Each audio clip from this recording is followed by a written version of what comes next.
మరి మెదక్ జిల్లాలో కుండపోత వర్షాలు కంటిన్యూ అవుతున్నాయి. ఇక మరోసారి మంజీరా నది మహా ఉగ్ర రూపాన్ని దాల్చింది.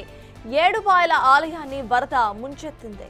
పసుపులేరు పుష్పాల వాగులకు వరద అస్సలు తగ్గలేదు. ప్రెజెంట్ ఆ విజువల్స్ మనం చూస్తున్నాం. ఏ రకంగా అక్కడ వరద ప్రవాహం కనిపిస్తోందో. ఇక వరద ప్రవాహంలో కొట్టుకుపోయిన ఒక కార్ విజువల్ ని కూడా మనం స్క్రీన్ మీద చూస్తున్నాము. అయితే ఇటు వాగులు వంకలు అక్కడ డేంజర్ లెవెల్లో పొంగి పొల్లుతున్నాయి. చాలా ఏరియాస్ లో రోడ్లు కూడా కొట్టుకుపోయాయి. నిన్న ప్రమాదవశాత్తు ఒక కార్ అక్కడ కొట్టుకుపోయిన విజువల్ మనకి స్క్రీన్ మీద కనిపిస్తోంది. ఇక ప్రెజెంట్ అసలు మెదక్ జిల్లాలో పరిస్థితులు ఎలా ఉన్నాయనేది మా ప్రతినిధి దుర్గారెడ్డిని అడిగి తెలుసుకుందాం. దుర్గారెడ్డి, చెప్పండి, ప్రెజెంట్ అక్కడ వెదర్ అప్డేట్స్ ఏంటి అండ్ వరద ప్రవాహం ఎలా కొనసాగుతోంది, అక్కడ అప్డేట్స్ ఎలా ఉన్నాయి?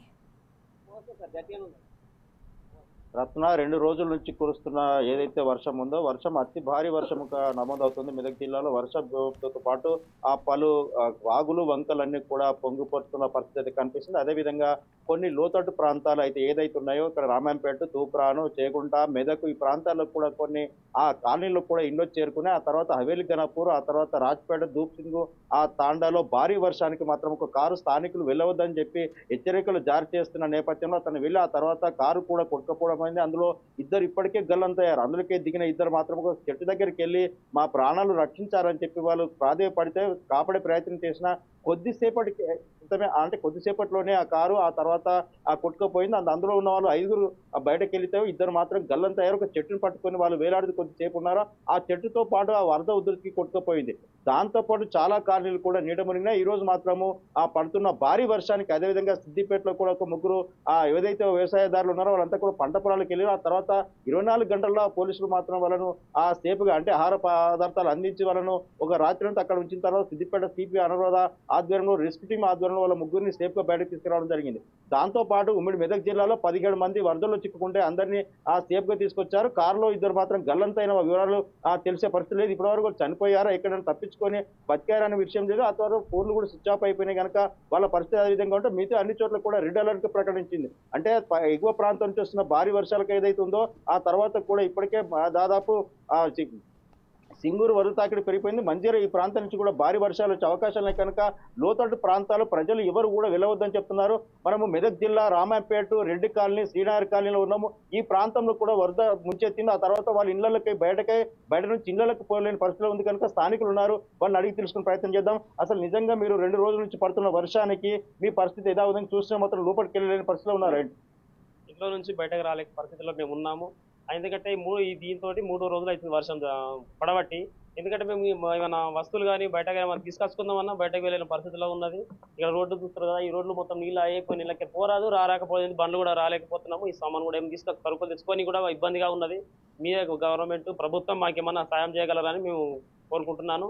అంతేకాకుండా ఎందుకంటే ఇక చూసినా ఇక్కడ వర్షాలు కానీ చాలా చోట్ల మాకైంది, మా పక్కపట్ట గ్రామాల్లో కూడా చాలా నీళ్ళు బాగా ఇబ్బందిగా ఉన్నది. ఆ నీళ్ళతో చాలా ప్రాబ్లంగా మాకు ఉందని చెప్పి మేము గురించి మాట్లాడుతున్నాం. అదే మరొకరు ఉన్నారు ఇక్కడ స్థానికులు. అసలు నీ పేరేంటి, అసలు 2 రోజుల నుంచి మీకు ఎలాంటి ఇబ్బంది కలుగుతుంది? నా పేరు స్వాతి సార్. ఇక్కడ రెడ్డి కాలనీ నుంచి ఇక్కడ చాలా నీరు పోతున్నాయి సార్. ఇక ఈ రెడ్డి కాలనీ నుంచి నీరు మల్ల చెరువు కట్టలోకి నీరు చేరడం జరిగింది. మల్ల చెరువు కట్ట తెగిందంటే మళ్ళీ కింద ఎస్సీ కాలనీ ఉంది సార్. ఎస్సీ కాలనీ కూడా ఈ చెరువు కట్ట తెగిందంటే ఎస్సీ కాలనీ కూడా ఇళ్ళలోకి నీళ్ళు వెళ్ళిపోయి పాత ఇళ్ళు ఉన్నాయి సార్. ఇల్లు కూలే పరిస్థితి ఉంది. ఇక్కడ రెడ్డి కాలనీ కూడా పూర్తిగా నీట మునిగిపోయింది సార్. ఇక్కడ కూడా రోడ్డు వంతెన మొత్తం కొట్టుకుపోయింది. నీళ్లు మొత్తం నీళ్ళ ద్వారా ఇక్కడ మల్ల చెరువు కూడా బాగా నిండిపోయింది సార్. అక్కడ కింద ఎస్సీ కాలనీ ఉంది, అది కూడా కొట్టుకోవడం జరుగుతుంది సార్.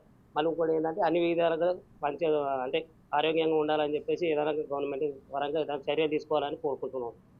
చూడొచ్చు 2 రోజుల నుంచి కూడా వాళ్ళు వర్షంలో మాత్రం ఇంట్లోకి కావాల్సిన వస్తువులు తీసుకురాలేకపోయారు. ఆ తర్వాత పాలు తీసుకొచ్చుకోవాలనుకో బయటకు వెళ్ళాలనుకున్నా వెళ్ళలేని పరిస్థితి. దాంతో పాటు మిగతా అంటే ఎక్కడైతే సిద్దిపేట జిల్లాలో కూడా అతి భారీ వర్షం కురుస్తుంది, రాజీవ్ రహదారిని కూడా ముంచెత్తే ప్రమాదం ఉంది. ఆ తర్వాత అక్కడ ఉన్న వాళ్ళందరినీ అలర్ట్ చేశారు. వాహనదారులు మాత్రం ఖచ్చితంగా 30-40 కంటే వేగంగా వెళ్ళవద్దని చెప్పి హెచ్చరిక బోర్డు ఏర్పాటు చేశారు. చాలా చోట్ల కూడా ఇదే పరిస్థితి ఉంది. సర్దనగా మాకు ఆ గ్రామం మెదక్ జిల్లా సర్దనలో మాత్రం 30.6 సెంటీమీటర్ల వర్షపాతం నమోదైనట్టుగా ఇప్పటికే ఇప్పటికే రికార్డులు చెప్తుంది. ప్రభుత్వం కూడా ఈ రోజు ఆ మెదక్ జిల్లాకు మిలిటరీ యంత్రాంగం తెచ్చింది. రాష్ట్ర ముఖ్యమంత్రి ఆ తర్వాత రేవంత్ రెడ్డి కూడా ఒక రోజు ఏరియల్ సర్వే చేపట్టి ఎక్కడెక్కడైతే ప్రమాదం అంచనా ఉంది, ఎలాంటి ప్రమాద నష్టం జరిగింది అక్కడికి వెళ్లి ఆ సహాయక చర్యలు చేపట్టాలని చెప్పి కూడా ఆదేశాలు జారీ చేసే అవకాశాలు కనిపిస్తున్నాయి. మరి కాసేపట్లో ఆ మంత్రి ఇక్కడికి వివేక్ కూడా వచ్చే అవకాశం అయితే కనిపిస్తుంది. Ratna. Right, thank you Durga Reddy.